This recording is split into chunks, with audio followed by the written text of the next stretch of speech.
हम लोग find out करेंगे relation between the linear velocity and angular velocity, linear velocity and angular velocity. अब कोई एक हम सर्कुलर पाथ कंसीडर कर लेते हैं, ये आपको सर्कुलर पाथ गिवन है। सपोज एक पार्टिकल है यहाँ पर P, एक पार्टिकल है P। अब ये OP का जो डिस्टेंस है इसको हम अगर R मान लें, सपोज करते हैं वो P से किसी Q पॉइंट तक पहुँचा, P से किसी Q पॉइंट तक पहुँचा, मतलब कैसे, इस पाथ पे, सर्कुलर पाथ पे। ये देखिए, ध्यान से देखिए आप लोग, P से सर्कुलर पाथ पे Q तक पहुँचा, तो ये लीनियर डिस्टेंस तो हो नहीं सकता। अच्छा, जब हम लीनियर वेलोसिटी निकालते हैं तो हमारा डिस्प्लेसमेंट भी लीनियर होता है, लेकिन एंगुलर वेलोसिटी निकालते हैं तो डिस्प्लेसमेंट कैसा होता है, एंगुलर डिस्प्लेसमेंट होता है। तो ये जो एंगल कवर करता है, ये जितना मान लिया यहाँ पे थीटा एंगल कवर किया, ये जितना एंगल कवर करता है यही इसका एंगुलर डिस्प्लेसमेंट होता है। इसका मतलब ये हुआ कि थीटा जो यहाँ पर है ये क्या है आपका, angular displacement.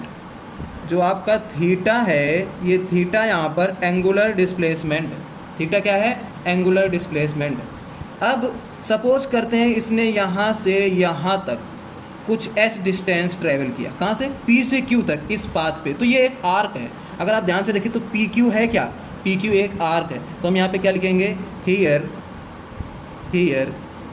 PQ is a arc, PQ क्या है, आर्क है। तो अगर आपको ये एंगल निकालना है, अगर आपको ये एंगल थीटा फाइंड आउट करना होगा तो उसका एक फॉर्मूला होता है, शायद आप लोगों ने पढ़ा हो कि एंगल का formula arc by radius. Angle का फॉर्मूला क्या होता है, आर्क बाय रेडियस। हम आर्क को हमने क्या मान लिया, S मान लिया है यहाँ पे, और रेडियस आपका क्या हो जाएगा, ये R। रेडियस यही तो होगा, सर्कल का रेडियस क्या होगा ये, तो रेडियस को हमने क्या मान लिया है, R मान लिया। यानी थीटा इज इक्वल टू आ गया क्या आपका, S by R. Theta is equal to S by R आपका आ गया, ठीक है, अच्छी बात है। अब अगर लीनियर वेलोसिटी का हम फॉर्मूला देखें यहाँ पे, लीनियर वेलोसिटी, अगर हमें यहाँ पे लीनियर वेलोसिटी निकालना होता तो हम यही वाला डिस्प्लेसमेंट लेते, इसका ये वाला डिस्प्लेसमेंट लेते, यानी P से Q तक का, क्या लेते, P से Q तक का पॉइंट। अब P से Q हम देखते हैं कितना आता है, ठीक है। तो लीनियर वेलोसिटी हम यहाँ पर लिखते हैं S डिवाइडेड बाई, क्या लिखते हैं यहाँ पर हम, time. Clear, by velocity is equal to displacement by time, velocity is equal to displacement by time, ये इसका आर्क है। क्लियर। अब अगर आगे हम लोग ध्यान से देखें यहाँ पर, तो एंगुलर वेलोसिटी जो होता है, ये तो लीनियर वेलोसिटी की बात की हमने, अभी एंगुलर वेलोसिटी ध्यान से देखते हैं। एंगुलर वेलोसिटी का फॉर्मूला जो होता है, angular displacement divided by time. Time तो सेम ही रहेगा, है ना, टाइम को तो हम लिखेंगे नहीं कुछ कि एंगुलर टाइम, ऐसा कुछ नहीं है। क्लियर। तो एंगुलर डिस्प्लेसमेंट बाय टाइम, इसका मतलब क्या हुआ, एंगुलर डिस्प्लेसमेंट कितना था, थीटा बाई टी। और एंगुलर वेलोसिटी को हम ओमेगा से रिप्रेजेंट करते हैं, ये डब्ल्यू नहीं, थोड़ा सा ऐसा करके बनाया जाता है, ओमेगा, है ना। तो एंगुलर वेलोसिटी को किससे डिनोट करते हैं, ओमेगा से, और लीनियर वेलोसिटी को वी से डिनोट करते हैं, लीनियर वेलोसिटी को वी से डिनोट करते हैं। यानी आपके पास फॉर्मूला क्या आ गया एंगुलर वेलोसिटी का, omega is equal to theta by T, omega is equal to theta by T. Clear, omega is equal to theta by T, ये फॉर्मूला आ गया। और दूसरा फॉर्मूला लीनियर वेलोसिटी का क्या आया, लीनियर वेलोसिटी का फॉर्मूला आया एस बाई टी।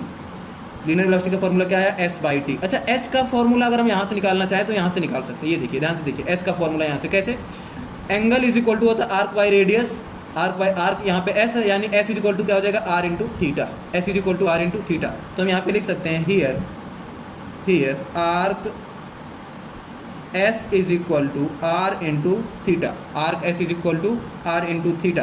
तो आप यहाँ पे आर इंटू थीटा यहाँ पे पुट कर सकते हैं। इसको अगर हम इक्वेशन फर्स्ट मान लें तो हम लिखेंगे put value of S in equation first, put value of S in equation first. तो अगर हम पुट करेंगे तो हमारे पास क्या आ जाएगा, ये देखिए, ये है आपका इक्वेशन फर्स्ट, ठीक है। तो v इज इक्वल टू आ जाएगा, s की जगह पर आप क्या पुट करेंगे, r into theta divided by T.